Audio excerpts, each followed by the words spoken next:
ਵਾਹਿਗੁਰੂ ਜੀ ਕਾ ਖਾਲਸਾ ਵਾਹਿਗੁਰੂ ਜੀ ਕੀ ਫਤਿਹ। ਮੈਂ ਤੁਹਾਡੀ ਹੋਸਟ ਨੀਲਮ ਕੌਰ ਤੇ ਮੈਂ ਟੀਵੀ 84 ਦੇ ਸਾਰੇ ਦਰਸ਼ਕਾਂ ਤੇ ਸਰੋਤਿਆਂ ਦਾ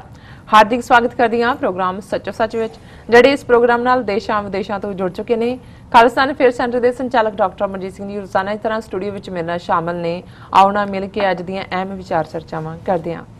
जी डॉक्टर साहब वाहिगुरू जी का खालसा वाहिगुरू जी की फतेह। जी डॉक्टर साहब जी आनू प्रोग्राम सच्चो सच बहुत शुक्रिया जी। डॉक्टर साहब अज 8 जून 2018 25 जेठ नानकशाही संमत 550 का दिन है। तो डॉक्टर साहब प्रोग्राम शुरू करने तो पहला असीं दर्शकों के श्रोतियां नूं हमेशा तरह दस दईए व्यूअर्स, जे तुसीं हक सच इंसाफ ते प्यारा दिंदा इको एक चैनल TV 84 नूं देखना चाहते हो तो तुसीं देख सकते हो स्पैक्ट्रम केबल, आर्शियन cable, Bell 5 cable in Canada, roku, Jadoo box, शावा, फेसबुक, TV 84 दी ऐप राहीं online streaming and IP box ते तुसीं TV 84 नूं देख सकते हो। व्यूअर्स, जे तुसीं TV 84 नाल जां प्रोग्राम सच्चो सच नाल फेसबुक राहीं जुड़े हो तो इस नूं वध तो वध लाइक करो ते शेयर करो अते नाल ही यूट्यूब ते इस नूं सबसक्राइब भी करो। नाले असीं एक और अनाउंसमेंट करनी चाहते हैं कि जिस तरह कि असीं SOS दा जो टाइम हैगा वो वधा दिता है 15 मिनट। हुण हमेशा की तरह साडा जो प्रोग्राम दा समा है 7:45 तो लैके 9 बजे तक होएगा। सो कीप वॉचिंग TV 84 जी। डॉक्टर साहब प्रोग्राम के शुरू में जिस तरह कि अज असी इस वीक का लास्ट वाला प्रोग्राम करन जा रहे हैं, पिछले पूरे वीक असी जो जून 84 के घल्लूघारे में जो शहीद हुए ने उन्होंने शहीदों को असी अपनी श्रद्धा के फुल भेट किए। सो अज की जो विचार चर्चा हैगी है उसका विषय की है जी डॉक्टर साहब? देखो, ज़ाहिर है कि सारा ही ये हफ्ता कल्ले असी नहीं जी दुनिया भर च जिथे जिथे भी गुरु नानक नाम लेवा, और मैं ये कहां कि जिथे जस्टिस लविंग इंसाफ नूं इंसानियत नूं प्यार करने वाले लोग ने जी उन्होंने सिखां दे नाल हमदर्दी का इजहार किया, नाल शमूलीयत भी की। जिवें अज ही जदों असी देख रहे हैं भी कल असी जिक्र किया सी जी कि किवें दुनिया च किथे किथे प्रोटेस्ट होए, तो अज थोड़ा अरसा पहला ही शिकागो तो कॉल सी, उन्होंने पिक्चर्स भी भेजिया ने, दर्शक स्क्रीन ते देख रहे हैं कि अज 2 बजे तो 4 बजे तक शिकागो इंडियन कौंसलेट के बाहर जिहड़ियां मिड वैस्ट दीयां स्टेटां ने जिन्हां च शिकागो ज़ाहिर है, इलिनॉय स्टेट है, इस दे नाल मिशिगन स्टेट लगती है, और हुण इंडियाना च वड्डी गिणती सिख संगतां ने उन्हां दी भी शमूलीयत इहदे च हुई। और ये सारे दे विच जिथे लोकल संगत सी, हालां मैं भी शिकागो दे इंडियन कौंसलेट के बाहर प्रोटेस्ट शमूलीयत की हुई है जी, क्योंकि कोई सामने खुली थां नहीं है। सो कई बार जिहड़ी पतली स्ट्रिप है वो लंबी चलती है, दूर दूर तक खलोते होंदे ने, इसलिए क्राउड गैदर्ड नहीं नज़र नहीं आंदा जी। लेकिन उत्थे ध्यान बहुत खिंचिया जाता है, चार चफेरे आवाजाही है, लोगों की दिलचस्पी हुंदी है। और चंगी गल है भी हुण जिहड़ियां साडीयां पंथक जथेबंदियां ने जिवें शिकागो दे इस प्रोटेस्ट के लिए Sikh youth of America, Shiromani Akali Dal Amritsar, six for justice, local संगत, गुरुद्वारा कमेटियां, उन्होंने सारिਆਂ ਦਾ ही सहयोग सी। और प्रबंधकों ने मैनूं ये दस्सिया कि इस प्रोटेस्ट ਦੇ ਵਿੱਚ ਸਾਡੇ ईसाई भाईचारे ਦੇ ਵੀਰ भी शामिल होए, और बाम सेव जिवें भारत के मूल निवासियों की एक लहर इस वेले जिस दे नाल सिख सहयोग कर रहे हैं वो भी सिखां दे समागमां च आउंदे ने। जिवें संत जरनैल सिंह जी खालसा पिंडरां वालियां दे जन्मदिन समागम के मौके फतेहगढ़ साहब च उन्हां दे नुमाइंदियां ने शमूलीयत की सी। सो असीं शिकागो दीयां सिख संगतां नूं मुबारकबाद भी दिंदे इन्हां लागलीਆਂ स्टेटां वालियां नूं भी कि उन्होंने इस परंपरा नूं कि घल्लूघारे के मौके ते रोस विखावा करना है इस उन्होंने जारी रखा हुआ है। और असी अपने दर्शकों को ये भी दस दईए कि इसे ही कॉन्टैक्स्ट गुरु अर्जन साहब की शहादत और जून 84 के घल्लूघारा और अल्टीमेटली फ्रीडम की गल इस नाल जुड़िया हुआ जिहड़ा मुख सैन फ्रांसिस्को का समागम है जिहड़ा मार्च हुंदा है, क्योंकि बेशक कैपिटल कैलिफोर्निया की सैक्रामेंटो है, लेकिन जिवें न्यूयॉर्क की कैपिटल एल्बनी है, मैनूं भी नहीं याद कि मैं कदे एल्बनी गया हुआ, हर एक समझदा भी न्यूयॉर्क ही न्यूयॉर्क है। इस तरह कैलिफोर्निया की गल करते हैं जिहड़ा सैन फ्रांसिस्को ही नज़र आंदा है। सो सैन फ्रांसिस्को च बहुत वड्डी इवेंट हुंदी है, पिछले पीरियड च भी 10,000 के करीब हुण इकट्ठ संगतां दा हो जाता है, सारे गुरुद्वारियां की शमूलीयत हुंदी है। सो कल साडी सारी टीम जिहड़ी है फ्लाई कर रही है फॉर कैलिफोर्निया क्योंकि ये इवेंट जिहड़ी कि परसों है और उत्थों दे टाइम दे मुताबिक 10:30-11 बजे के करीब उसकी शुरुआत हुंदी है जी। उस नूं असीं कोशिश करांगे कि लाइव उत्थों दिखाण दी साडी टीम दे फुल मैंबर इत्थों भी होणगे, लोकली भी सानू ज्वाइन करनगे। सो परसों दे प्रोग्राम दे लई जिहड़ा है आफ्टरनून साडे दर्शक जुड़े रहन जी। और इस तो इलावा क्योंकि हुण पिछले इन्हां सारे ही हफ्तियां दे विच किते ना किते साडी लाइव कवरेज सी, कुछ थां ते रिकॉर्डिड भी सी, जिवें सियाटल दी पैरेड नगर कीर्तन नूं जिहड़ा है और खास तौर ते अंदर जिहड़ा समागम सी उहदी लाइव कवरेज होई जी। ते अगले दिन जिहड़ा गुरुद्वारा साहब दे विच शहीदां दी याद नूं समर्पित समागम ही सी उस दी रिकॉर्डिंग हुई। सो जिहड़ा सियाटल दा समागम है उस नूं कल दर्शक जिहड़ा है शाम दे प्राइम टाइम दे उत्ते देख सकणगे। ये लगभग 2.5 घंटे दा प्रोग्राम है। इसे तरह 3 जून नूं गुरुद्वारा साहब फ्लशिंग जिथे कि सारे ही जथेबंदियां दुआबा सिख एसोसीएशन, पंथक जिहड़ी है लहर और सिख सेंटर फ्लशिंग जिहड़ा पाकिस्तान बुलेवार्ड ते उन्हां दी committee, Sikh youth of America सारे वालों ही सांझे तौर ते समागम सी, उसनूं भी साडी टीम ने कवर किया है और ये लगभग 3 घंटे का प्रोग्राम है। उसनूं मंडे क्योंकि असीं बैक फ्लाई कर रहे होवांगे, कई बार टाइमिंग और दूसरे का पता भी नहीं हुंदा, सो उसनूं असीं एज ए बैकअप मंडे लई रखिआ है कि इसनूं साडे दर्शक इंजॉय कर सकणगे। सो कुल मिला के जिहड़ा यही साडीआं अनाउंसमेंट्स ने इस हफ्ते दियां और जिवें साडी कोशिश हुंदी है कि असीं शुक्रवार दे प्रोग्राम च कोई ऐसा टॉपिक जिहड़ा जिसका संबंध हिस्टरी नाल होए या जिस चों कोई सबक निकलदा होए। और मैं समझदा भी बहुत बार असीं 20वीं सदी दे विच जिन्हां सिख एक्टिविस्ट दी लीडरां दी कंट्रीब्यूशन है, बेशक वो अकाली लहर नाल संबंधित सन जां बाद दे विच 47 तो बाद उन्हां दा काफ़ी जिक्र भी हुंदा है, गद्दारियां दा जिक्र भी हुंदा है। 47 दे दौर च किवें मास्टर तारा सिंह, सरदार बलदेव सिंह, ज्ञानी करतार सिंह जी उन्होंने किवें अपॉर्चुनिटी गवाई जिहड़ी कि अपनी किस्मत सिरजण दी सी कौम दी। और एक शख्सियत जिन्हां दा बहुत वड्डा अकाली लहर दे शुरुआती दिनां तो योगदान रहा है और शायद कई चीज़ां जिवें बहुत वार असीं विचार च कहंदे भी साडे इतिहास च जे ते शायद बड़े ने, बिल्कुल कि भी जे अंग्रेज़ां नाल पहली जंग दे वेले साडे लीडर ट्रेटर ना हुंदे, लाल सिंह, तेज सिंह और डोगरे ना हुंदे तो उहदे नतीजा की हुंदा। जे सिखां ने 17 वार जिवें दिल्ली फतेह कीती 1783 तो और उस तो पीरीयड जे उहनूं खाली करके ना आ जांदे दबा दब और दिल्ली नूं ही कैपिटल बना के डट जांदे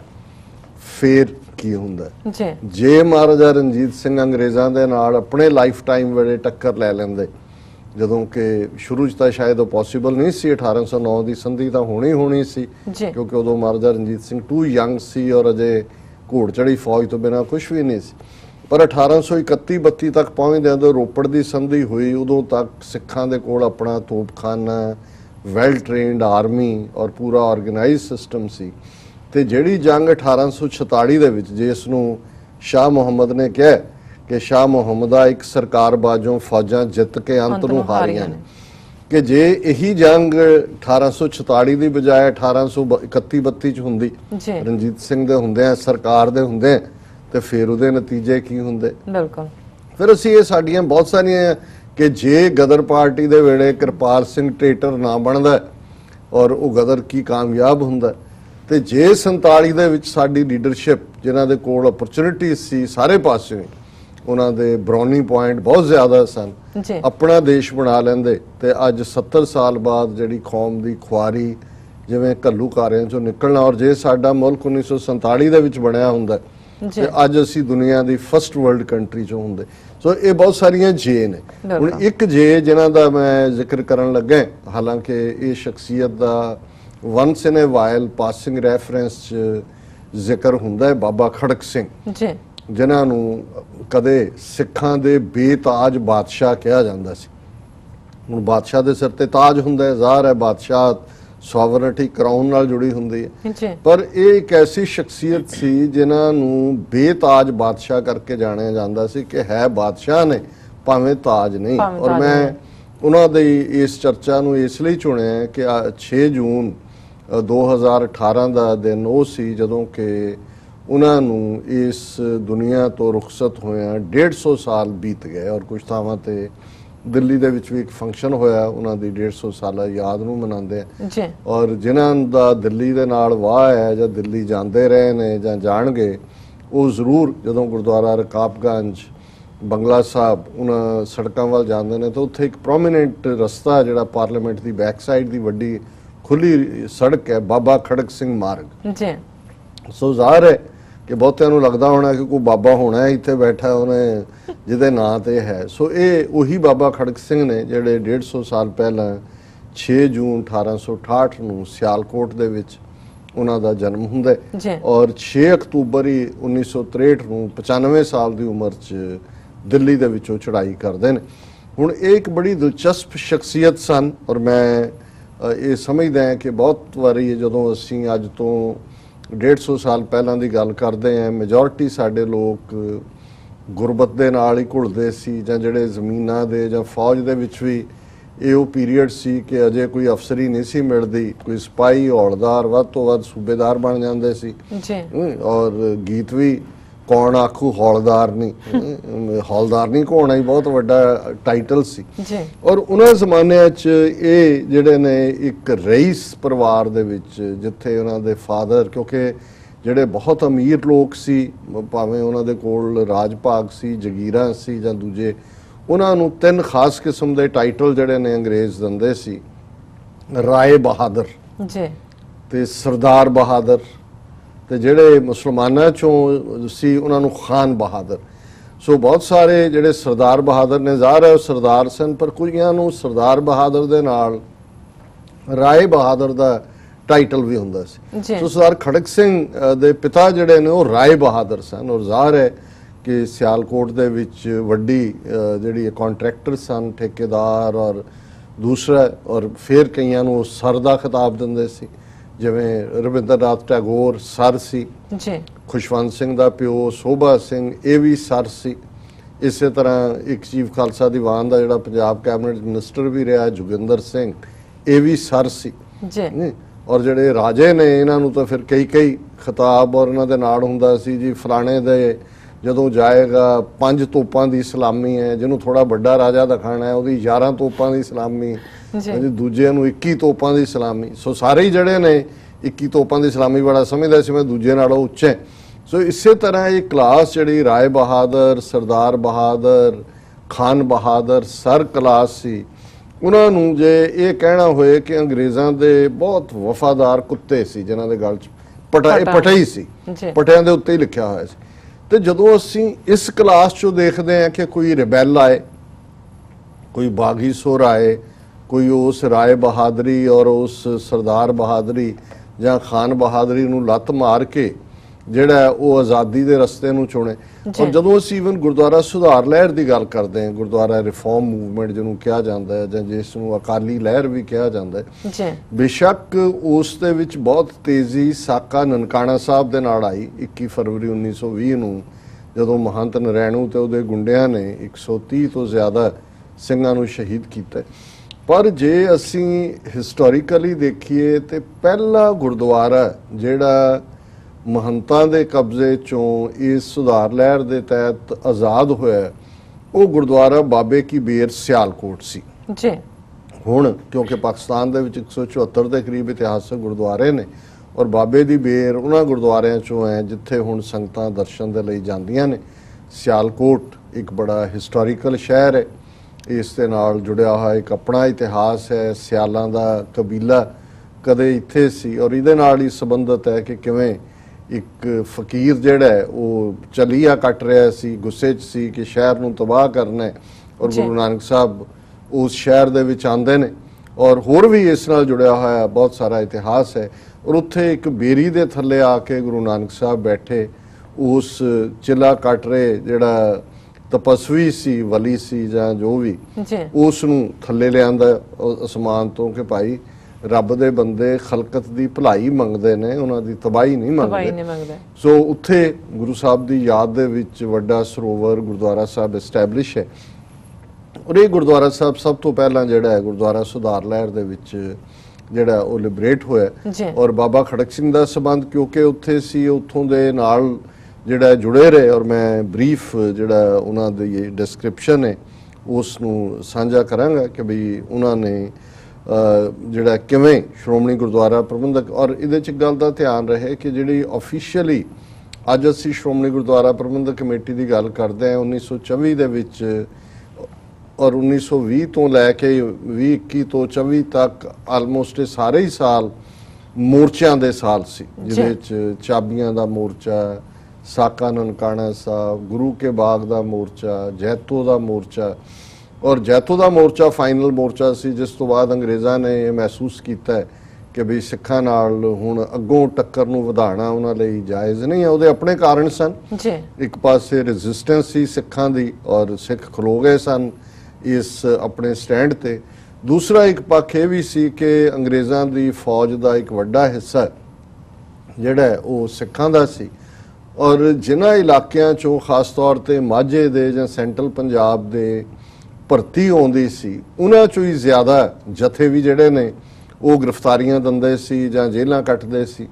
ਔਰ ਅੰਗਰੇਜ਼ ਇਹ ਸਮਝਦੇ ਸੀ ਵੀ ਇਹ ਜਿਹੜੀ ਬਗਾਵਤ ਦੀ ਬੂ ਹੈ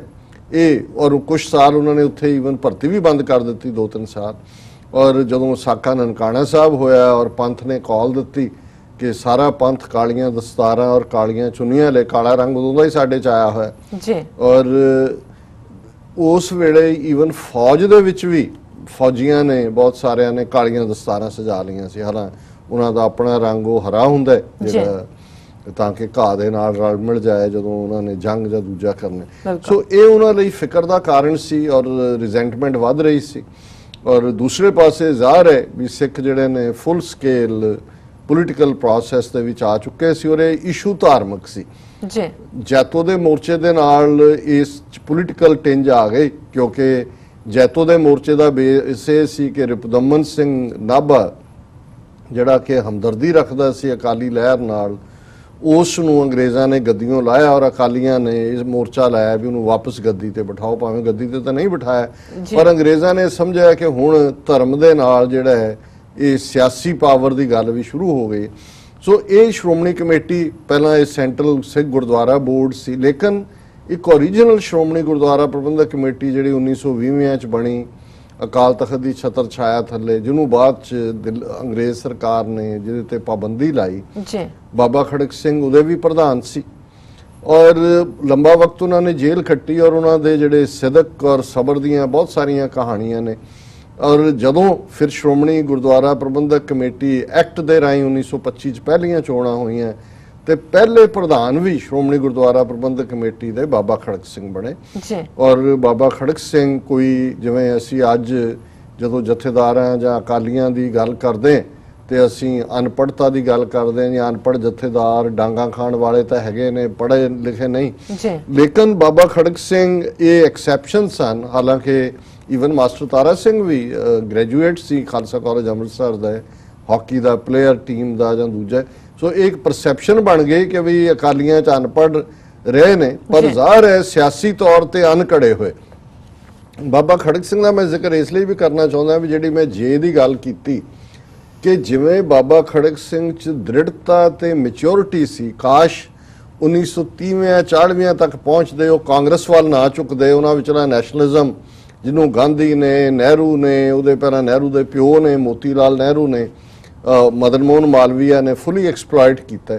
ਤੇ ਇਸ ਲੈਵਲ ਦਾ ਬੰਦਾ, ਕਿਉਂਕਿ ਇਹਦੇ 'ਚ ਕੋਈ ਸ਼ੱਕ ਨਹੀਂ ਹੈ ਕਿ ਬਾਬਾ ਖੜਕ ਸਿੰਘ ਇੱਕ ਬੜੇ ਦ੍ਰਿੜ ਇਰਾਦੇ ਦੇ, ਔਰ ਮੈਂ ਉਹਨਾਂ ਦੀ ਲਾਈਫ ਬਾਰੇ ਥੋੜੀ ਜਿਹੀ ਬਰੀਫਿੰਗ ਦੇਣਾ ਚਾਹਾਂਗਾ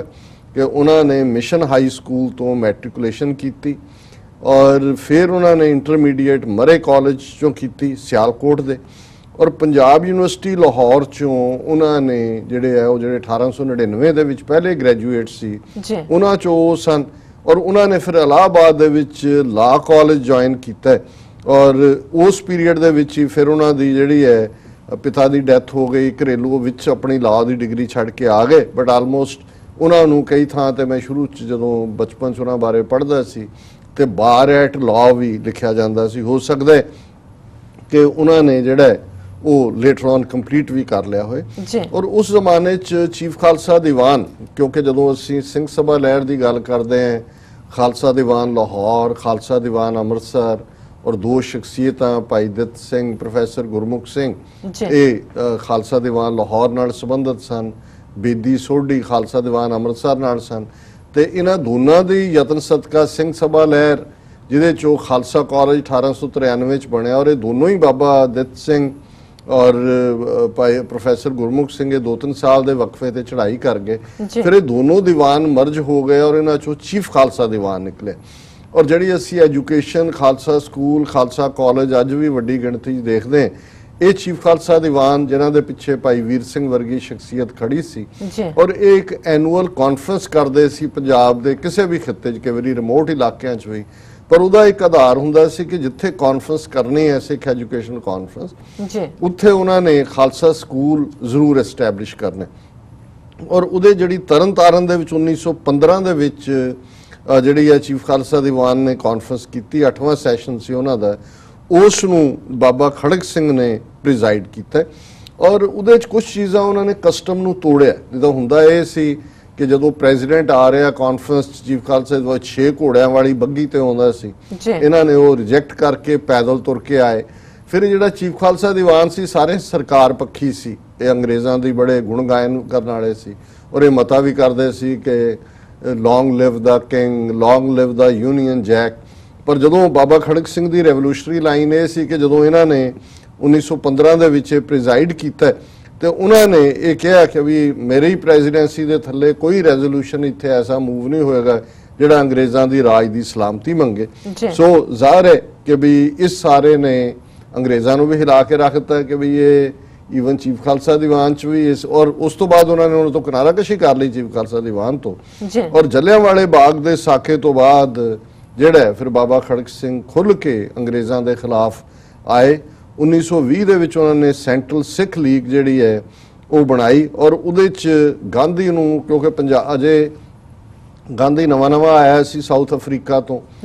ਅਸਹਿਯੋਗ ਤੇ ਨਾਨ ਕੋਆਪਰੇਸ਼ਨ ਤੇ ਇਹ ਉਹ ਗੱਲ ਕਰਦਾ ਸੀ, ਪਰ ਲਾਗੂ ਕਿੱਥੇ ਕਰਨਾ ਸੀ, ਗੁਜਰਾਤ ਜਾਂ ਦੂਜੇ ਤਾਂ ਜਾਂ ਯੂਪੀ ਬਿਹਾਰ 'ਚ। ਸੋ ਜਿਹੜਾ ਸਭ ਤੋਂ ਪਹਿਲੀ ਐਕਸਪੈਰੀਮੈਂਟੇਸ਼ਨ ਵੀ ਕੀਤੀ ਉਹ ਪੰਜਾਬ ਦੇ ਵਿੱਚ ਹੀ ਕੀਤੀ। ਔਰ ਇਹਨੂੰ ਮੈਂ ਇੱਕ ਬਦਕਿਸਮਤ ਦੌਰ ਵੀ ਕਹਾਂਗਾ ਔਰ ਮੈਂ ਇਹਨੂੰ ਇਸ ਲਈ ਡਿਸਕਸ ਕਰਨਾ ਚਾਹੁੰਦਾ ਸੀ ਸਾਰੇ ਟੌਪਿਕ ਨੂੰ ਕਿ ਸਾਡੇ ਜਿਹੜੇ ਖਾਸ ਤੌਰ ਤੇ ਯੰਗਰ ਵਿਊਅਰ ਨੇ ਇਹਨਾਂ ਸਾਰੇ ਐਸਪੈਕਟਸ ਨੂੰ ਦੇਖਣ ਕਿ ਅੱਜ ਜਦੋਂ ਇੱਕ ਪਾਸੇ ਖਾਲਿਸਤਾਨ ਲਈ ਜੂਝਣ ਵਾਲੇ, ਖਾਲਿਸਤਾਨ ਦੀ ਸ਼ਮਾ ਤੇ ਕੁਰਬਾਨ ਹੋਣ ਵਾਲੇ ਪਰਵਾਨੇ ਨੇ, ਦੂਸਰੇ ਪਾਸੇ ਅਸੀਂ ਇੱਕ ਸੋ ਕਾਲਡ ਇੰਡੀਅਨ ਨੈਸ਼ਨਲਿਸਟ ਦੀ ਉਹ ਪੂਰੀ ਨਸਲ ਦੇਖਦੇ ਹਾਂ ਜਿਸ ਦੀਆਂ ਜੜ੍ਹਾਂ ਜੇ ਅਸੀਂ ਦੇਖਾਂਗੇ ਕਿ ਵੀ ਇਹ ਦੇਸ਼ ਭਗਤੀ, ਭਾਰਤ ਮਾਤਾ ਇਹ ਕਿੱਥੋਂ ਆ ਵੜੀ। ਤੇ ਇਹ ਫਿਰ 1920 ਦੇ ਉਸ ਦੌਰ ਦੀ ਗੱਲ ਹੈ। ਹਾਲਾਂ ਉਸ ਤੋਂ ਪਹਿਲਾਂ ਵੀ ਜੇ ਗਦਰੀ ਬਾਬਿਆਂ ਦੀ ਗੱਲ ਵੀ ਕਰੀਏ, ਭਾਵੇਂ ਸਾਡੇ ਕੁਝ ਅੱਜ ਦੇ ਹਿਸਟੋਰੀਅਨ ਉਹਨੂੰ ਸਿੱਖ ਰਾਜ ਨਾਲ ਜੋੜਨ ਦੀ ਗੱਲ ਕਰਦੇ ਨੇ, ਮੈਂ ਸਮਝਦਾ ਵੀ ਹਿਸਟਰੀ ਦਾ ਐਨਾਲਿਸਿਸ ਇਮਾਨਦਾਰ ਹੋਣਾ ਚਾਹੀਦਾ ਹੈ। ਇਹਦੇ 'ਚ ਕੋਈ ਸ਼ੱਕ ਨਹੀਂ ਕਿ ਗਦਰੀ ਬਾਬੇ ਡਿਵਾਊਟ ਸਿੱਖ ਸਨ। ਉਹਨਾਂ ਨੇ ਕੋਈ ਖੱਬੇ ਪੱਖੀ ਜਾਂ ਕੋਈ ਕਾਮਰੇਡੀ ਦਾ 1917 ਦਾ ਲੈਨਿਨ ਦਾ ਰੈਵੋਲੂਸ਼ਨ ਬਾਅਦ 'ਚ ਆਇਆ, ਉਹਨਾਂ ਦੀ ਸਿੱਖੀ ਸਪਿਰਿਟ ਸੀ ਜਿਹਦੇ ਥੱਲੇ ਉਹਨਾਂ ਨੇ, ਪਰ ਉਹਨਾਂ ਦੇ ਸਾਹਮਣੇ ਸਿੱਖ ਰਾਜ ਦੀ ਰਿਵਾਈਵਲ ਜਾਂ ਸਿੱਖ ਰਾਜ ਕਾਇਮ ਕਰਨ ਦਾ ਟੀਚਾ ਨਹੀਂ ਸੀ। ਉਹ ਸਾਰੇ ਹੀ ਸਬ ਕੰਟੀਨੈਂਟ ਨੂੰ ਅੰਗਰੇਜ਼ਾਂ ਤੋਂ ਆਜ਼ਾਦ ਕਰਵਾਉਣਾ ਚਾਹੁੰਦੇ ਸੀ। ਇਹ ਵੱਖਰੀ ਗੱਲ ਹੈ ਕਿ ਉਹਨਾਂ ਦਾ ਡ੍ਰੀਮ ਜਾਂ ਅੱਜ ਜੋ ਗਦਰੀ ਬਾਬੇ ਜਾਂ ਭਗਤ ਸਿੰਘ ਜਾਂ ਸਰਾਭਾ ਜਿਹੜੇ ਲੇਟਰ ਔਨ ਉਸੇ ਨੈਸ਼ਨਲਿਜ਼ਮ ਦੀ ਰਸਤੇ ਤੇ ਤੁਰੇ। ਸੋ ਇੱਥੇ ਵੀ ਜਿਹੜਾ ਮੈਂ ਸਮਝਦਾ ਹੈ ਵੀ ਵੱਡਾ ਇੱਕ ਗੁਨਾਹ ਹੋਇਆ 1920 ਦੇ ਵਿੱਚ ਹੀ ਕਿ ਇਸ ਲੈਵਲ ਦੀ ਲੀਡਰਸ਼ਿਪ ਜਿਨ੍ਹਾਂ 'ਚ ਬਾਬਾ ਖੜਕ ਸਿੰਘ ਜਿਹੜੇ ਨੇ ਫਰੰਟ ਰੈਂਕਰ ਸਨ, ਜਿਨ੍ਹਾਂ ਦੇ ਕੋਲ ਐਜੂਕੇਸ਼ਨ ਸੀ, ਤਿਆਗ ਸੀ, ਡਿਟਰਮੀਨੇਸ਼ਨ ਸੀ, ਇਮਾਨਦਾਰੀ ਸੀ, ਲੇਕਿਨ ਇਹ ਗਾਂਧੀਵਾਦੀ ਔਰ ਨਹਿਰੂਵਾਦੀ ਜਿਹੜਾ ਨੈਸ਼ਨਲਿਜ਼ਮ ਸੀ ਜਾਂ ਟੈਗੋਰਵਾਦੀ ਉਹਨਾਂ ਦੇ ਸਾਰੇ ਉਹਦੇ ਝਾਂਸੇ 'ਚ ਫਸ ਗਏ। ਕੁੱਟਾਂ ਬਹੁਤ ਖਾਧੀਆਂ ਇਹਨਾਂ ਦਾ। ਜਦੋਂ ਅਸੀਂ ਲਾਈਫ ਅੱਗੋਂ ਦੇਖਾਂਗੇ ਕਿ ਜਿਸ ਸਿਰੜ ਦੇ ਨਾਲ ਉਹਨਾਂ ਨੇ ਜੇਲ੍ਹਾਂ ਦੇ ਵਿੱਚ ਆਪਣੀ ਜ਼ਿੰਦਗੀ ਗੁਜ਼ਾਰੀ, ਈਵਨ ਉਹ ਆਸ਼ਸ਼ ਕਰਨ ਵਾਲੀ ਗੱਲ ਹੈ। ਪਰ 1920 ਦੇ ਵਿੱਚ ਹੀ ਉਹਨਾਂ ਨੇ ਜਿਹੜਾ ਗਾਂਧੀ ਦੇ ਨਾਲ ਜਿਹੜੀ ਨਾਨ ਕੋਆਪਰੇਸ਼ਨ ਮੂਵਮੈਂਟ ਸੀ ਉਹਦੇ 'ਚ ਉਸ ਜ਼ਮਾਨੇ ਦੇ ਵਿੱਚ ਅਲੀ ਬ੍ਰਦਰਸ, ਡਾਕਟਰ ਕਿਚਲੂ ਜਿਹੜੇ ਕਸ਼ਮੀਰੀ ਸਨ, ਡਾਕਟਰ ਸੈਫੁਦੀਨ ਕਿਚਲੂ ਅੰਮ੍ਰਿਤਸਰ ਦੇ ਰਹਿਣ ਵਾਲੇ ਕਸ਼ਮੀਰੀ, ਕਿਉਂਕਿ ਕਸ਼ਮੀਰੀਆਂ ਦਾ ਅੰਮ੍ਰਿਤਸਰ ਨਾਲ ਵੀ ਖਾਸ ਉਹਨਾਂ ਦੇ ਮਹੱਲੇ ਔਰ ਦੂਜੇ ਸੰਬੰਧ ਰਹੇ ਨੇ। ਸੋ ਉਹਨਾਂ ਦੇ ਨਾਲ ਮਿਲ ਕੇ ਉਹਨਾਂ ਨੇ ਜਿਹੜਾ ਕੀਤਾ, ਔਰ ਇਹ ਸੀ ਕਿ ਜਦੋਂ ਸਿੱਖ ਫਿਰ ਕਾਂਗਰਸ ਦੇ ਨਾਲ ਆ ਕੇ ਜੁੜ ਗਏ। ਅਕਾਲੀ ਦਲ ਦਾ ਆਪਣਾ ਸ਼੍ਰੋਮਣੀ ਕਮੇਟੀ ਵਾਲਾ ਪਾਰਟ ਰਿਹਾ, ਪੋਲੀਟੀਕਲ ਪਾਰਟੀ ਬਾਅਦ 30ਵਿਆਂ 'ਚ ਫਿਰ ਇਹ ਦੋ ਗਰੁੱਪ ਸੈਪਰੇਟ ਚੱਲਦੇ ਰਹੇ। ਇੱਕ ਜਿਹੜਾ ਨੈਸ਼ਨਲਿਸਟ ਕਲਾਸ ਕ੍ਰੀਏਟ ਹੋਈ, ਉਹਨੇ ਫਿਰ ਅੱਜ ਤੱਕ ਵੀ ਸਾਡਾ ਖੇੜਾ ਨਹੀਂ ਛੱਡਿਆ। ਔਰ ਫਿਰ ਅਸੀਂ ਦੇਖਦੇ ਹਾਂ ਕਿ ਇਸ ਸਾਰੇ ਪੀਰੀਅਡ ਦੇ ਵਿੱਚ ਜਿਵੇਂ ਇੱਕ ਮੋਰਚਾ ਜਿਹੜਾ ਕਿ ਬਾਬਾ ਖੜਕ ਸਿੰਘ ਦੀ ਕਮਾਂਡ ਥੱਲੇ, ਕਿਉਂਕਿ ਉਹ ਜਿਹੜੀ ਅਨਲਾਫੁਲ ਵੀ ਸ਼੍ਰੋਮਣੀ ਕਮੇਟੀ ਬਣੀ, ਉਹਦੇ ਉਹ ਪ੍ਰੈਜ਼ੀਡੈਂਟ ਸਨ, ਔਰ ਇਸ ਦੇ ਵਿੱਚ ਉਹਨਾਂ ਨੇ ਚਾਬੀਆਂ ਦਾ ਮੋਰਚਾ, ਅੰਗਰੇਜ਼ਾਂ ਨੇ ਦੇਖਿਆ ਵੀ ਸਿੱਖਾਂ ਨੂੰ ਟੈਸਟ ਕੀਤਾ ਜਾਏ, ਜਿਵੇਂ ਅੱਜ ਹਿੰਦੂਤਵੀ ਹਾਕਮ ਟੈਸਟ ਕਰਦੇ ਨੇ, ਕਦੇ ਕੋਈ ਸ਼ਰਾਰਤ ਕਦੇ ਕੋਈ ਸ਼ਰਾਰਤ। ਸੋ ਉਹਨਾਂ ਨੇ ਡਿਪਟੀ ਕਮਿਸ਼ਨਰ ਅੰਮ੍ਰਿਤਸਰ ਨੂੰ ਕਿਹਾ ਵੀ ਜਿਹੜਾ ਤੋਸ਼ਾਖਾਨਾ ਹੈ ਦਰਬਾਰ ਸਾਹਿਬ ਦਾ, ਜਿਹਦੇ 'ਚ ਕੀਮਤੀ ਚੀਜ਼ਾਂ ਰੱਖੀਆਂ ਹੋਈਆਂ ਨੇ, ਉਹਦੀਆਂ ਚਾਬੀਆਂ ਆਪਣੀ ਪੋਜੈਸ਼ਨ 'ਚ ਲੈ ਲਓ। ਔਰ ਉਹਨੇ ਲੈ ਲਈਆਂ। ਔਰ ਇਸ ਦੇ ਉੱਤੇ ਸਿੱਖਾਂ ਨੇ ਬਾਬਾ ਖੜਕ ਸਿੰਘ ਦੀ ਅਗਵਾਈ, ਜਿਸ ਮੋਰਚੇ ਨੂੰ ਹੀ ਚਾਬੀਆਂ ਦਾ ਮੋਰਚਾ ਕਹਿੰਦੇ ਨੇ, ਕਿ ਇਹ ਦਰਬਾਰ ਸਾਹਿਬ ਅਕਾਲ ਤਖਤ ਪੰਥ ਦਾ, ਚਾਬੀਆਂ ਤੇ ਕੋਈ ਡਿਪਟੀ ਕਮਿਸ਼ਨਰ ਦਾ ਹੱਕ ਨਹੀਂ ਹੈ, ਇਹ ਚਾਬੀਆਂ ਵਾਪਸ ਕਰੋ। ਅਰੈਸਟ ਹੋਈਆਂ, ਦੂਜਾ ਹੋਇਆ, ਬਟ ਇਵੈਂਚੁਅਲੀ ਉਹ ਸਟੇਜ ਆਈ ਵੀ ਅੰਗਰੇਜ਼ ਉਹਦੇ ਚੋਂ ਨਿਕਲਣਾ ਚਾਹੁੰਦੇ ਸੀ, ਤੇ ਉਹਨਾਂ ਨੇ ਕਿਹਾ ਕਿ ਜੀ ਆ ਕੇ ਚਾਬੀਆਂ ਲੈ ਜਾਓ, ਬੰਦਾ ਭੇਜੋ। ਕਹਿੰਦੇ ਨਹੀਂ, ਬਾਬਾ ਖੜਕ ਸਿੰਘ ਨੇ ਕਿਹਾ ਨਹੀਂ, ਆ ਕੇ ਸੰਗਤ ਦੇ ਵਿੱਚ ਤੁਹਾਡਾ ਜਿਹੜਾ ਡੀਸੀ ਹੈ ਜਾਂ ਜੋ ਹੈ ਉਹ ਆ ਕੇ ਇਹਨੂੰ ਦੇਗਾ। ਔਰ ਉਹ ਜਦੋਂ ਆਇਆ ਉਹਨੇ ਦੇਣੀਆਂ ਚਾਹੀਏ, ਉਹਨੇ ਕਿਹਾ ਥੱਲੇ ਰੱਖ, ਕਿ ਵੀ ਇਹ ਸੀ ਜਿਹੜਾ ਮਤਲਬ ਉਹਨਾਂ ਨੇ। ਔਰ ਇਹ ਉਹ ਪੀਰੀਅਡ ਸੀ ਜਦੋਂ ਕਿ ਇਹ ਮੋਰਚਾ ਫਤਿਹ ਹੁੰਦਾ ਤੇ ਫਿਰ ਗਾਂਧੀ ਇੱਕ ਟੈਲੀਗ੍ਰਾਮ ਕਰਦਾ, ਜਿਸ ਬਾਰੇ ਮੈਂ ਉਹਦੇ ਐਗਜ਼ੈਕਟ ਜਿਹੜਾ ਹੈ ਉਹਦੇ ਗਾਂਧੀ ਦੇ ਹੀ ਵਰਡ ਕਹਿਣਾ ਚਾਹੁੰਦਾ, ਹਾਲਾਂ ਮੈਨੂੰ ਥੋੜੇ ਬਹੁਤ ਯਾਦ ਤਾਂ ਨੇ, ਬਟ ਇਸ ਸਾਰੇ ਪੀਰੀਅਡ 'ਚ ਚਲੋ ਗਾਂਧੀ ਨੇ ਕਿਹਾ ਕਿ ਜੀ ਤੁਸੀਂ congratulations, you have one the first battle of independence of India. ਇਹ ਫਲਾਵਰੀ ਵਰਡ ਗਾਂਧੀ ਨਹਿਰੂ ਦੇ ਕੇ, ਮੁਬਾਰਕ, ਤੁਸੀਂ ਭਾਰਤ ਦੀ ਆਜ਼ਾਦੀ ਦਾ ਪਹਿਲਾ ਜੰਗ ਜਿੱਤ ਲਿਆ। ਔਰ ਇਹ ਜਿਹੜਾ ਇਸ ਇਮੀਡੀਏਟਲੀ ਉਸ ਤੋਂ ਬਾਅਦ ਅਸੀਂ ਦੇਖਦੇ ਕਿ 26 ਨਵੰਬਰ 1921 ਨੂੰ ਜਦੋਂ ਉਹਨਾਂ ਨੇ ਇੱਕ ਬੜੀ ਜ਼ਬਰਦਸਤ ਸਪੀਚ ਕੀਤੀ, ਉਹਨਾਂ ਨੂੰ 6 ਮਹੀਨੇ ਦੀ ਕੈਦ ਹੋਈ, ਫਿਰ ਉਹ ਰਿਲੀਜ਼ ਹੋਏ 1921 'ਚ, ਫਿਰ 1922 'ਚ ਉਹਨਾਂ ਨੂੰ ਜਿਹੜੀ ਹੈ ਦੁਬਾਰਾ ਉਹਨਾਂ ਦੀ ਗ੍ਰਿਫਤਾਰੀ ਹੋਈ, ਫਿਰ 4 ਅਪ੍ਰੈਲ 1900 ਅਗਲਾ ਉਹਨਾਂ ਦਾ ਸਾਰਾ ਪੀਰੀਅਡ ਹੀ ਜਿਹੜਾ ਹੈ ਉਹਨਾਂ ਦੀ ਗ੍ਰਿਫਤਾਰੀ ਚੱਲਦੀ ਰਹੀ। ਔਰ ਫਿਰ ਇੱਕ ਮੋਰਚੇ 'ਚ ਉਹਨਾਂ ਨੂੰ 5 ਸਾਲ ਦੀ ਕੈਦ ਦੇ ਕਰਕੇ ਤੇ ਉਹਨਾਂ ਨੂੰ ਡੇਰਾ ਗਾਜ਼ੀ ਖਾਨ, ਹੁਣ ਇਹ ਜਿਹੜੀ ਉਹ ਜਾ ਕੇ ਅਟਕ ਦੇ ਨੇੜੇ ਲੱਗਦਾ, ਬਹੁਤ ਠੰਡ ਹੁੰਦੀ ਹੈ, ਔਰ ਉੱਥੇ ਜਿਹੜਾ ਜੇਲਰ ਸੀ ਉਹਨੇ, ਕਿਉਂਕਿ ਕਾਲੀਆਂ ਦਸਤਾਰਾਂ ਸਜਾਉਂਦੇ ਸੀ ਅਕਾਲੀ ਮੋਰਚੇ ਤੋਂ ਬਾਅਦ,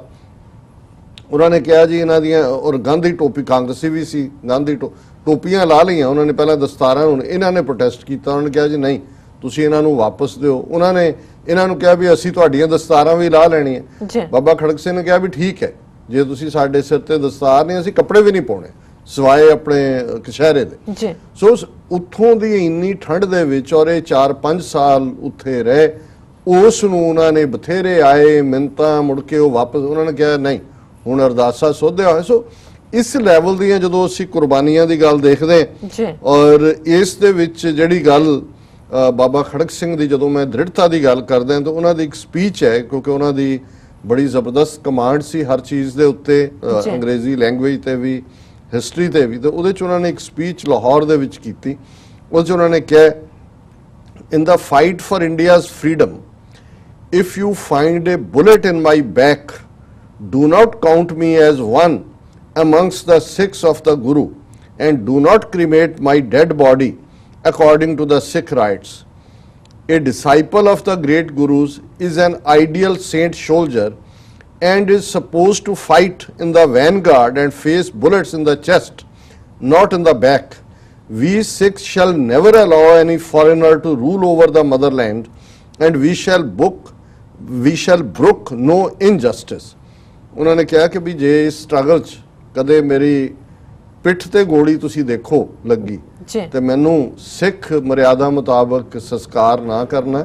ਕਿਉਂਕਿ ਮੈਂ ਫਿਰ ਗੁਰੂ ਦਾ ਸਿੱਖ ਨਹੀਂ ਹੈ, ਕਿਉਂਕਿ ਗੁਰੂ ਦਾ ਸਿੱਖ ਛਾਤੀ 'ਚ ਗੋਲੀ ਖਾਂਦਾ ਹੈ ਔਰ ਅਸੀਂ ਇਸ ਸਟਰਗਲ ਦੇ ਵਿੱਚ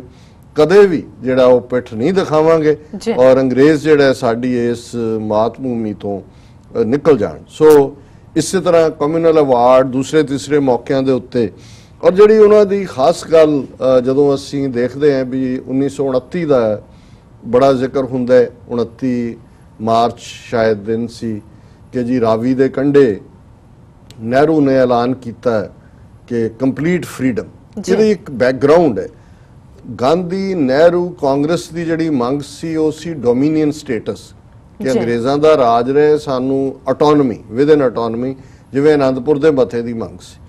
ਔਰ ਕਿਉਂਕਿ ਬਾਬਾ ਖੜਕ ਸਿੰਘ ਪੰਜਾਬ ਕਾਂਗਰਸ ਦੇ ਵੀ ਇੱਕੋ ਵੇਲੇ ਅਕਾਲੀਆਂ ਦੇ ਨਾਲ ਵੀ ਉਸ ਜੁੜੇ ਹੋਏ ਸੀ ਔਰ ਇਹ ਸਾਰੇ ਜਿਹੜੇ ਨੇ ਗਾਂਧੀ ਔਰ ਇਹ ਆਏ, ਉਹਨਾਂ ਨੇ ਕਿਹਾ ਜੀ ਇਹ ਹੈ, ਖੜਕ ਸਿੰਘ ਅੜ ਗਏ ਜੀ। ਉਹ ਕਹਿਣ ਲੱਗੇ ਕੋਈ ਡੋਮੀਨੀਅਨ ਨਹੀਂ, ਅਸੀਂ ਬਿਲਕੁਲ ਟੋਟਲ ਇੰਡੀਪੈਂਡੈਂਸ ਦੀ ਮੰਗ ਅਸੀਂ ਕਰਦੇ ਹਾਂ, ਅਦਰਵਾਈਜ਼ ਮੈਂ ਇਸ ਦੇ ਉੱਤੇ ਦਸਤਖਤ ਨਹੀਂ ਕਰਨੇ। ਉਹਨਾਂ ਨੇ ਮਦਨ ਮੋਹਨ ਮਾਲਵੀਆ ਨੂੰ ਭੇਜਿਆ, ਉਹਨੇ ਕਿਹਾ ਜੀ ਮਾਲਵੀਆ ਜੀ ਠੀਕ ਹੈ, ਤੁਹਾਡਾ ਮੈਂ ਸਤਿਕਾਰ ਕਰਦਾ, ਪਰ ਇਹ ਸਾਨੂੰ ਕਬੂਲ ਨਹੀਂ ਹੈ, ਅਸੀਂ ਟੋਟਲ ਜਿਹੜੀ ਹੈ ਇੰਡੀਪੈਂਡੈਂਸ ਚਾਹੁੰਦੇ। ਔਰ ਕੱਲਾ ਇਹੀ ਨਹੀਂ ਹੈ, ਇੱਕ ਪਾਸੇ ਔਰ ਮੈਂ ਕਈ ਵਾਰੀ ਡਾਈਕੋਟਮੀ ਦੀ ਗੱਲ ਦੇਖਦਾ ਕਿ ਇੱਕ ਪਾਸੇ ਦ੍ਰਿੜਤਾ ਵੀ ਇਹ ਨਹੀਂ ਹੈ ਵੀ ਸਿੱਖੀ ਦੀ ਕਮੀ ਸੀ, ਔਰ ਜਦੋਂ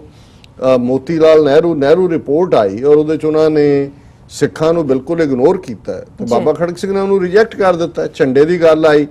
ਔਰ ਝੰਡੇ ਦੇ ਅੱਡ ਅੱਡ ਰੰਗ ਰੱਖੇ ਸੀ, ਬਾਬਾ ਖੜਕ ਸਿੰਘ ਨੇ ਉੱਤੇ ਸਟੈਂਡ ਲਿਆ, ਉਹਨਾਂ ਨੇ ਕਿਹਾ ਜੀ ਸਿੱਖਾਂ ਦਾ ਰੰਗ ਕਿੱਥੇ ਹੈ ਜੀ। ਔਰ 1929 ਚ ਜਿਹੜਾ ਨਹਿਰੂ ਮਜਬੂਰ ਹੋਇਆ ਰਾਵੀ ਦੇ ਕੰਢੇ ਫਰੀडम ਦਾ ਐਲਾਨ ਕਰਨ ਲਈ, ਉਹ ਬਾਬਾ ਖੜਕ ਸਿੰਘ ਦੀ ਬਦੌਲਤ ਸੀ ਕਿ ਵੀ ਉਹਨਾਂ ਨੇ ਕਿਹਾ ਵੀ ਮੈਨੂੰ ਇਹ ਕਬੂਲ ਨਹੀਂ ਜੀ। ਹੁਣ ਇੱਕ ਪਾਸੇ ਔਰ ਜਦੋਂ ਅਸੀਂ ਬੇਤਾਜ ਬਾਦਸ਼ਾਹ ਦੀ ਗੱਲ ਕਰਦੇ ਹਾਂ, ਕਿਰਪਾਨ ਦਾ ਮੋਰਚਾ ਲੱਗਾ ਔਰ ਉਹਨਾਂ ਨੇ ਕਿਹਾ ਜੀ ਵੀ ਕੋਈ ਕਿਰਪਾਨ ਦਾ ਜਿਹੜਾ ਸਾਈਜ਼ ਨਹੀਂ ਹੋ ਸਕਦਾ। ਔਰ ਇਹ ਉਹ ਪੀਰੀਅਡ ਸੀ ਕਿ ਬਾਬਾ ਖੜਕ ਸਿੰਘ ਨੇ ਕਿਹਾ ਕਿ ਵੀ ਮੇਰਾ ਸਟੇਟਸ ਅਕਾਲੀ ਦਲ ਦੇ ਪ੍ਰਧਾਨ ਹੋਣ ਦੇ, ਸ਼੍ਰੋਮਣੀ ਕਮੇਟੀ ਦੇ ਪ੍ਰਧਾਨ ਹੋਣ ਦੇ ਨਾਤੇ, ਬਾਅਦ ਚ ਅਕਾਲੀ ਦਲ ਦੇ ਉਹ ਪ੍ਰੈਜ਼ੀਡੈਂਟ ਵੀ ਰਹੇ, ਇੱਕੋ ਵੇਲੇ ਅਕਾਲੀ ਦਲ ਤੇ ਕਾਂਗਰਸ ਜਿਹੜੀ ਉਹ ਫਿਰ ਨੈਸ਼ਨਲਿਜ਼ਮ ਤੇ ਸਿੱਖ ਵਿੱਚ ਹੀ ਰਲਗੜ ਕੀਤਾ, ਉਹਦਾ ਨਤੀਜਾ ਸੀ ਕਿ 47 ਦਾ ਕਨਫਿਊਜ਼ਨ ਨਿਕਲਿਆ।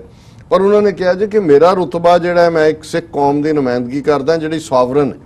ਔਰ ਜਿਹਦੇ ਕੋਲ ਭਾਵੇਂ ਅੱਜ ਤਾਜ ਨਹੀਂ ਹੈ ਪਰ ਮੇਰਾ ਬ੍ਰਿਟਿਸ਼ ਜਿਹੜਾ ਕਿੰਗ ਹੈ ਉਹਦੇ ਬਰਾਬਰ ਦਾ ਰੁਤਬਾ ਹੈ। ਉਦੋਂ ਹੀ ਉਹਨਾਂ ਨੂੰ ਸਿੱਖਾਂ ਦਾ ਬੇਤਾਜ ਬਾਦਸ਼ਾਹ ਕਹਿੰਦੇ ਸੀ ਕਿ ਵੀ ਭਾਵੇਂ ਤਾਜ ਨਹੀਂ ਹੈ ਸਾਡਾ ਬਾਦਸ਼ਾਹ ਇਹ ਹੈ, ਕਿਉਂਕਿ ਉਦੋਂ ਉਹ ਸਿੱਖ ਸੋਵਰਨਿਟੀ ਅਸਰਟ ਕਰਦੇ ਸੀ। But in the end of the day ਜਿਹੜਾ ਕਨਫਿਊਜ਼ਨ ਸੀ, ਉਹਨਾਂ ਨੂੰ ਇਹ ਗਾਂਧੀ ਨਹਿਰੂ ਜਾਂ ਇਸ ਨੈਸ਼ਨਲਿਜ਼ਮ ਚੋਂ ਲੱਗਦਾ ਸੀ ਕਿ ਇਹਦੇ ਚੋਂ ਸਿੱਖਾਂ ਦਾ ਵੀ ਜਿਹੜਾ ਹੈ, ਜਦੋਂ ਅੰਗਰੇਜ਼ ਚਲੇ ਗਏ ਅਸੀਂ ਇੱਕ ਐਸਾ ਸਿਸਟਮ ਬਣਾਵਾਂਗੇ ਜਿੱਥੇ ਸਾਰਿਆਂ ਦੇ ਹੱਕ ਹੋਣਗੇ ਔਰ ਇਹ ਉਹ ਹੋਏਗਾ।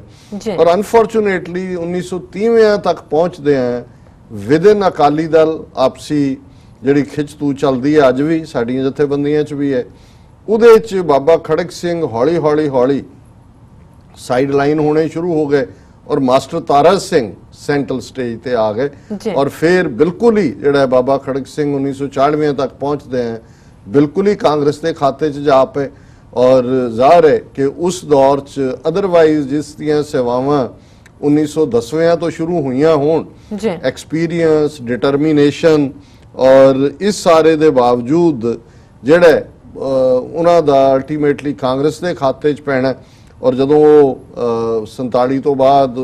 ਨਹਿਰੂ ਘਰ ਵੀ ਮਿਲਣ ਆਉਂਦਾ ਰਿਹਾ, ਉਹਨਾਂ ਦਾ ਜਨਮ ਦਿਨ ਵੀ ਦੂਜਾ, ਪਰ ਉਹ ਇਰਰੈਲੇਵੈਂਟ ਕਰ ਦਿੱਤਾ ਉਹਨਾਂ ਨੂੰ। ਔਰ ਉਹ ਇੱਕ ਫਰਸਟ੍ਰੇਸ਼ਨ 'ਚ ਸਨ। ਉਹਨਾਂ ਦੀ ਇੱਕ ਸਪੀਚ ਮੈਂ ਜਿਹੜੀ ਦੇਖੀ, ਉਹਨਾਂ ਨੇ ਇੱਕਦਮ ਬਾਤ ਦਿੱਤੀ ਕਿ ਵੀ ਸਾਡੇ ਡ੍ਰੀਮ ਕੀ ਸੀ ਔਰ ਅਸੀਂ ਬਣ ਕੀ ਗਏ। ਔਰ ਇਸ ਸਾਰੇ 'ਚੋਂ ਮੈਂ ਉਹਨਾਂ ਦਾ ਇੱਕ ਪਾਰਟ ਜਿਹੜਾ ਅੱਜ ਇਹਦੇ 'ਚ ਇਸ ਬਾਰੇ ਇੱਕ ਆਰਟੀਕਲ ਵੀ ਸਰ ਰੁਪਿੰਦਰ ਸਿੰਘ ਹੋਰਾਂ ਦਾ ਬੜੀ ਡੀਟੇਲ ਦੇ ਵਿੱਚ ਹੈਗਾ ਜੀ, ਪਰ ਮੈਨੂੰ ਜੇ ਉਹਨਾਂ ਦੇ ਜਿਹੜਾ ਇਹ ਉਹਨਾਂ ਨੇ 10 ਜੁਲਾਈ 1949 ਨੂੰ ਜਿਹੜਾ ਇੱਕ ਉਹਨਾਂ ਦੀ ਲਿਖਤ ਹੈ ਬਾਬਾ ਖੜਕ ਸਿੰਘ ਦੀ, ਜਿਸ ਤੋਂ ਇਹ ਅੰਦਾਜ਼ਾ ਹੁੰਦਾ ਹੈ ਕਿ ਵੀ 70 ਸਾਲ ਬਾਅਦ ਲੋਕ ਇਸ ਸਥਿਤੀ ਤੇ ਤਾਂ ਪਹੁੰਚੇ ਹੀ ਨੇ ਕਿ ਵੀ ਇਹ ਕਿਸ ਕਿਸਮ ਦੀ, ਔਰ ਜੋ ਗੱਲ ਚਰਚਲ ਨੇ ਕਹੀ ਸੀ, ਪਰ ਇਹ 10 ਜੁਲਾਈ 1949 ਨੂੰ ਬਾਬਾ ਖੜਕ ਸਿੰਘ ਨੇ ਕਿਹਾ, It is a matter of genuine pride that India has become free from foreign domination, and I pray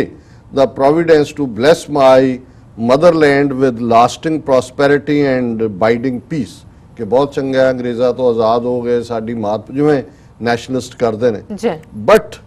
I regret to say that the lot of the common man in India has not much improved as it should have under the national government। ਉਹਨੇ ਕਿਹਾ ਜੀ common ਬੰਦੇ ਨੂੰ ਕੀ ਫਰਕ ਪਿਆ, ਅੰਗਰੇਜ਼ ਚਲੇ ਗਏ ਪਰ ਜਿਹੜਾ ਕਾਮਨ ਬੰਦੇ ਦੀ ਕਿਸਮਤ ਹੈ ਉਹ ਬਿਲਕੁਲ ਨਹੀਂ ਬਦਲੀ। ਫਿਰ ਉਹਨਾਂ ਨੇ ਨਹਿਰੂ ਦੀ ਤਾਰੀਫ ਕੀਤੀ ਕਿ ਵੀ ਉਹ ਤਾਂ ਕੁਝ ਕਰਨਾ ਚਾਹੁੰਦੇ ਨੇ ਦੇਸ਼ ਦੇ ਲਈ, but not fully implemented by those who are doing the day-to-day administration। ਔਰ ਹੁਣ ਇਹ 2 ਸਾਲ ਦੇ ਵਿੱਚ ਇੰਡੀਆ ਦਾ ਕੀ ਹਾਲ ਸੀ, ਇਹ ਖੜਗ ਸਿੰਘ ਦੀ ਜ਼ਬਾਨੀ ਹੈ ਜੀ। ਬਲੈਕ ਮਾਰਕੀਟਿੰਗ, ਕਰਪਸ਼ਨ, ਜੌਬਰੀ ਜਿਹਨੂੰ ਬ੍ਰੈਕਟ 'ਚ ਉਹਨਾਂ ਨੇ ਕਿਹਾ fraudulent official transactions and several other vices are rampant both in the administration as well as outside। so ਉਦੋਂ ਵੀ ਬਲੈਕ ਮਾਰਕੀਟ ਵੀ ਹੋ ਗਈ, ਕਰਪਸ਼ਨ ਵੀ ਆ ਗਈ, ਜੌਬ ਵੀ ਐਵੇਂ ਹੀ, ਜੌਬਰੀ, fraudulent ਜੌਬਰੀ। I am afraid that if drastic steps are not taken immediately and of nothing substantial is done effectively to stem this vicious tide, our hard won freedom will be of little use। ਇਹਦਾ ਮਤਲਬ ਹੈ ਕਿ 2 ਸਾਲ ਦੇ ਵਿੱਚ ਇਹ ਕੋਈ ਸਿੱਖ angle ਨਹੀਂ ਹੈ, ਉਹ ਨੈਸ਼ਨਲਿਸਟ ਸੀ, died as a national. Baba Kharak Singh Marg ਉਹਨਾਂ ਨੇ ਹੀ ਰੱਖਿਆ ਨਾ ਜੀ। ਲੇਕਿਨ 2 ਸਾਲ ਦੇ ਵਿੱਚ ਖੜਕ ਸਿੰਘ ਨੂੰ ਇਸ ਗੱਲ ਦੀ ਸਮਝ ਆ ਗਈ ਸੀ ਕਿ ਵੀ ਇਹ ਆਜ਼ਾਦੀ ਦਾ ਮਤਲਬ ਕਾਮਨ ਬੰਦੇ ਲਈ ਕੁਝ ਨਹੀਂ ਹੈ। ਉਹੀ ਕਰਪਸ਼ਨ, ਉਹੀ ਫਰੈਡੂਲੈਂਟ ਮੀਨਸ, ਉਹੀ ਬਲੈਕ ਮਾਰਕੀਟਿੰਗ। ਔਰ ਇਸ ਸਾਰੇ ਚੋਂ ਮੈਂ ਸਮਝਦਾ ਵੀ ਉਹਨਾਂ ਦੀ ਜਦੋਂ ਡੈਥ ਵੀ ਹੋਈ 95 ਸਾਲ ਦੀ ਉਮਰ 'ਚ, ਉਹ ਇੱਕ ਫਰਸਟ੍ਰੇਟਡ ਆਦਮੀ ਦੇ ਤੌਰ ਤੇ ਹੀ ਗਏ। ਔਰ ਕਾਸ਼ ਮੈਂ ਕਈ ਵਾਰੀ ਜਿਵੇਂ ਜੇ ਤੋਂ ਹੀ ਗੱਲ ਸ਼ੁਰੂ ਕੀਤੀ ਸੀ ਔਰ ਮੈਂ ਕਨਕਲੂਡ ਕਰਾਂ ਕਿ ਜੇ ਬਾਬਾ ਖੜਕ ਸਿੰਘ ਜਿਸ ਕਿਸਮ ਦੀ ਉਹਨਾਂ ਦੀ ਡਿਟਰਮੀਨੇਸ਼ਨ, ਐਜੂਕੇਸ਼ਨ, ਨੈਸ਼ਨਲ ਸਟੇਚਰ ਸੀ ਔਰ ਪ੍ਰਾਈਡ ਵੀ ਸੀ। 1929 'ਚ ਜਦੋਂ ਕਾਂਗਰਸ ਦਾ ਕਨਵੈਨਸ਼ਨ ਲਾਹੌਰ 'ਚ ਹੋਈ, ਬਾਬਾ ਖੜਕ ਸਿੰਘ ਨਾਰਾਜ਼ ਸੀ ਕਿ ਵੀ ਇਹਨਾਂ ਨੇ ਮੋਤੀ ਲਾਲ ਨਹਿਰੂ ਰਿਪੋਰਟ ਸਿੱਖਾਂ ਨੂੰ ਇਗਨੋਰ ਕੀਤਾ ਔਰ ਇਹਦੇ 'ਚ ਇਹਨਾਂ ਨੇ ਝੰਡੇ 'ਚ ਸਾਨੂੰ ਨਹੀਂ ਰੱਖਿਆ। ਔਰ ਗਾਂਧੀ ਔਰ ਨਹਿਰੂ ਮਿਲਣ ਆਏ ਬਾਬਾ ਖੜਕ ਸਿੰਘ ਨੂੰ ਉਹਨਾਂ ਦੇ ਘਰ, ਉਹਨਾਂ ਦੇ ਅੰਦਰ ਜਿਹੜੇ ਕਿਉਂਕਿ ਰਈਸ ਸੀ ਔਰ ਉਹਨਾਂ ਦੇ ਜਿਹੜਾ ਅਟੈਂਡੈਂਟ ਸੀ, ਉਹਨਾਂ ਨੇ ਕਿਹਾ ਜੀ ਆਏ ਨੇ, ਉਹਨਾਂ ਨੇ ਕਿਹਾ ਆ ਲੈਣ ਦਿਓ। ਉਹ ਈਵਨ ਬਾਹਰ ਦਰਵਾਜ਼ੇ ਤੱਕ ਵੀ ਉਹਨਾਂ ਨੂੰ ਰਿਸੀਵ ਕਰਨ ਨਹੀਂ ਗਏ। ਇਸ ਕਿਸਮ ਦਾ ਅੰਦਰ ਆਏ ਉਹਨਾਂ ਨੇ, ਉਹਨਾਂ ਨੂੰ ਕਰਕੇ ਉਹ ਦੋਨੋਂ ਤਿੰਨੋਂ ਸ਼ਰਤਾਂ ਫਿਰ ਖੜਕ ਸਿੰਘ ਦੀਆਂ ਉਹਨਾਂ ਨੇ ਮੰਨੀਆਂ, ਇੰਡੀਪੈਂਡੈਂਸ ਵੀ ਡਿਕਲੇਅਰ ਕੀਤੀ। ਔਰ ਇਹ ਉਹ ਮੌਕਾ ਸੀ ਜਦੋਂ ਜਿਹੜਾ ਗਾਂਧੀ ਨੇ ਉਸ ਲਾਹੌਰ ਦੇ ਵਿੱਚ ਖਲੋ ਕੇ ਕਿਹਾ ਸੀ ਕਿ no constitution in India will be accepted which won't be acceptable to the Sikhs। ਕਿ ਕੋਈ ਭਾਰਤ ਦੇ ਵਿੱਚ ਐਸਾ ਆਇਨ, ਸੰਵਿਧਾਨ ਨਹੀਂ ਮੰਨਿਆ ਜਾਏਗਾ ਜਿਹੜਾ ਸਿੱਖਾਂ ਨੂੰ ਮਨਜ਼ੂਰ ਨਾ ਹੋਏ। ਵੱਖਰੀ ਗੱਲ ਹੈ ਮੁੜ ਕੇ ਉਸੇ ਸੰਵਿਧਾਨ ਦੇ ਆਰਟੀਕਲ 25-20 'ਚ ਅਸੀਂ ਹਿੰਦੂ ਬਣਦੇ ਹਾਂ, ਲੇਕਿਨ ਇਹ ਉਸ ਪੀਰੀਅਡ ਦਾ ਕ੍ਰਿਸ਼ਮਾ ਸੀ ਕਿ ਉਸ ਵੇਲੇ ਦੀ ਲੀਡਰਸ਼ਿਪ ਜਾਂ ਉਸ ਵੇਲੇ ਦੇ ਅਕਾਲੀ ਲੱਖਾਂ ਦੀ ਗਿਣਤੀ ਦੇ ਵਿੱਚ ਲਾਹੌਰ ਦੇ ਉਸ ਜਲੂਸ ਦੇ ਵਿੱਚ ਵੀ ਸ਼ਾਮਲ ਸਨ। ਔਰ ਕਾਂਗਰਸ ਦੇ ਜਲੂਸ ਦਾ ਕੀ ਹਾਲ ਸੀ, ਔਰ ਉਸ ਵੇਲੇ ਦੇ ਲੰਡਨ ਦੇ ਜਿਹੜੀ ਦਾ ਗਾਰਡੀਅਨ ਔਰ ਉਹਨਾਂ ਨੇ ਲਿਖਿਆ ਸੀ ਕਿ ਵੀ ਅਕਾਲੀਆਂ ਦਾ ਜਲੂਸ ਸੀ ਤੇ ਕਾਂਗਰਸੀਆਂ ਦੀ ਜਲੂਸੀ ਸੀ। ਸੋ ਲੱਖਾਂ ਦੀ ਗਿਣਤੀ। ਲੇਕਿਨ ਉਹ ਜਿਹੜਾ ਉਭਾਰ ਸੀ, ਅਨਫੋਰਚੂਨੇਟਲੀ ਇਹ ਕਲਾਸ ਜਿਹੜੀ ਹੈ ਇਹ ਇਹਨਾਂ ਨੂੰ ਕਹੋ ਵੀ ਹਿੰਦੂ ਇੰਡੀਅਨ ਨੈਸ਼ਨਲਿਜ਼ਮ ਦੀ ਨਾਗਣੀ ਨੇ, ਨਾਗ ਦਾ ਡੰਗਿਆ ਤਾਂ ਬਚ ਜਾਂਦਾ, ਨਾਗਣੀ ਡੰਗਦੇ ਉਹ ਕਹਿੰਦੇ ਪਾਣੀ ਵੀ ਨਹੀਂ ਮੰਗਣ ਦਿੰਦੇ, ਉਹਨੇ ਡੰਗਿਆ। ਔਰ ਨਤੀਜਾ ਇਹੀ ਹੈ ਕਿ ਵੀ ਨਾ ਇਧਰ ਕੇ ਰਹੇ ਨਾ ਉਧਰ ਕੇ ਰਹੇ, ਨਾ ਖੁਦਾ ਹੀ ਮਿਲਾ ਨਾ ਵਸਾਲੇ ਸਨਮ, ਨਾ ਇਧਰ ਕੇ ਰਹੇ ਨਾ ਉਧਰ ਕੇ ਰਹੇ। ਇਹਨਾਂ ਦਾ ਆਪਣਾ ਹਾਲ ਵੀ ਰੁਲ ਗਿਆ ਤੇ ਕੌਮ ਨੂੰ ਵੀ ਰੋਲ ਕੇ। ਜੀ ਡਾਕਟਰ ਸਾਹਿਬ ਬਿਲਕੁਲ, ਤੁਹਾਡਾ ਬਹੁਤ ਬਹੁਤ ਸ਼ੁਕਰੀਆ। ਇੱਥੇ ਲੈਣੇ ਆਪਣੇ ਇੱਕ ਤੋਂ ਪਹਿਲਾਂ ਅਸੀਂ ਦਰਸ਼ਕਾਂ ਤੇ ਸਰੋਤਿਆਂ ਨੂੰ ਅਪੀਲ ਤੇ ਬੇਨਤੀ ਕਰਦੀ ਹੈ ਵੀਅਰਸ, ਜਿਸ ਤਰ੍ਹਾਂ ਕਿ ਤੁਸੀਂ ਜਾਣਦੇ ਹੋ ਕਿ TV 84 ਇੱਕ ਪੰਥਕ ਚੈਨਲ ਹੈ। TV 84 ਸਿੱਖਾਂ, ਕਸ਼ਮੀਰੀਆਂ ਅਤੇ ਭਾਰਤ ਦੀਆਂ ਨਾਰਥ ਈਸਟ ਸਟੇਟਾਂ ਦੇ ਲੋਕਾਂ ਦੇ ਸਵੈਰਨੇਨੇ ਦੇ ਹੱਕਾਂ ਦਾ ਹਾਮੀ ਹੈ। ਅਸੀਂ ਚਾਹਾਂਗੇ ਕਿ ਤੁਸੀਂ TV 84 ਦੀ ਚੜ੍ਹਦੀ ਕਲਾ ਲਈ ਵੱਧ ਤੋਂ ਵੱਧ ਡੋਨੇਟ ਕਰੋ। ਡੋਨੇਟ ਕਰਨ ਲਈ ਸਾਡੀ ਵੈਬਸਾਈਟ tv84.tv ਤੇ ਜਾ ਕੇ ਪੇਪਲ ਦੀ ਵਰਤੋਂ ਕਰਕੇ ਵਨ ਟਾਈਮ ਡੋਨੇਟ ਕਰ ਸਕਦੇ ਹੋ, ਮੰਥਲੀ ਡੋਨੇਟ ਵੀ ਕਰ ਸਕਦੇ ਹੋ। ਤੁਸੀਂ TV 84 ਦੇ ਨਾਮ ਤੇ ਚੱਕ ਬਣਾ ਕੇ ਸਾਨੂੰ ਮੇਲ ਵੀ ਕਰ ਸਕਦੇ ਹੋ ਸਾਡੇ ਇਸ ਪਤੇ ਤੇ 36-0137 ਲੌਂਗ ਆਈਲੈਂਡ ਸਿਟੀ, ਨਿਊਯਾਰਕ 11101 USA, ਜਾਂ ਫਿਰ ਤੁਸੀਂ ਸਾਨੂੰ ਫੋਨ ਰਾਹੀਂ ਵੀ ਸੰਪਰਕ ਕਰ ਸਕਦੇ ਹੋ ਸਾਡੇ ਫੋਨ ਨੰਬਰ ਤੇ 5164060694। Thank you so much viewers, ਤੁਸੀਂ ਇਸ ਤਰ੍ਹਾਂ ਬਣੇ ਰਹਿਣਾ। ਮਿਲਦੇ ਹਾਂ ਆਫਟਰ ਦਿਸ ਸ਼ਾਰਟ ਬ੍ਰੇਕ।